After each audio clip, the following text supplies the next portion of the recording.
গাজীপুরের বাসন এলাকায় ফিল্মি স্টাইলে ককটেল বিস্ফোরণ ঘটিয়ে ডাচ বাংলা মোবাইল ব্যাংকিং এজেন্টের ২৫ লক্ষ টাকা ছিনতাই করেছে দুর্বৃত্তরা। রোববার বিকেলে আউটপাড়া এলাকায় ৩টি মোটরসাইকেলে আসা ৬ ছিনতাইকারী এই তাণ্ডব চালায়। ডাচ বাংলা এজেন্ট ব্যাংকিংয়ের ২৪ লক্ষ টাকা নিয়ে চৌরাস্তায় ডাচ বাংলা ব্যাংকে জমা দেওয়ার জন্য যাচ্ছিল।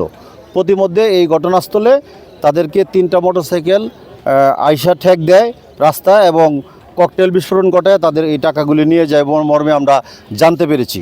এই ব্যাপারে আমাদের একাধিক টিম কাজ করতেছে। আমরা ভিডিও ফুটেজ সংগ্রহ করে আসামিদের শনাক্তপূর্বক টাকা উদ্ধারের জন্য তৎপর আছি। প্রত্যক্ষদর্শীরা জানান, বিকেল ৪টা ১০ দিকে কাজিম উদ্দিন চৌধুরী স্কুল অ্যান্ড কলেজের সামনে এজেন্টের পথ রোধ করে দুর্বৃত্তরা। এ সময় আতঙ্ক সৃষ্টি করতে তারা দুটি ককটেল বিস্ফোরণ ঘটায় এবং চোখের পলকে টাকার ব্যাগ নিয়ে চম্পট দেয়।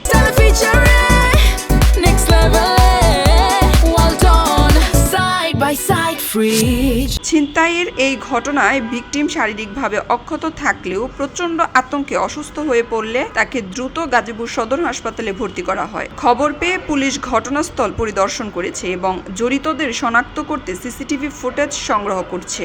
অপরাধীদের ধরতে বর্তমানে ওই এলাকায় পুলিশি অভিযান জোরদার করা হয়েছে। এ ঘটনায় পুরো এলাকা জুড়ে আতঙ্ক বিরাজ করছে। আমরা তো ভাবছিলাম যে কারেন্টের খাম্বা হয়তো ট্রান্সমিটার ফাইটে গেছে, এরকম ধরনের শব্দ হইছে আর কি। ঠাস করে দেখলাম তারা ওদিক দিয়ে চলে গেল।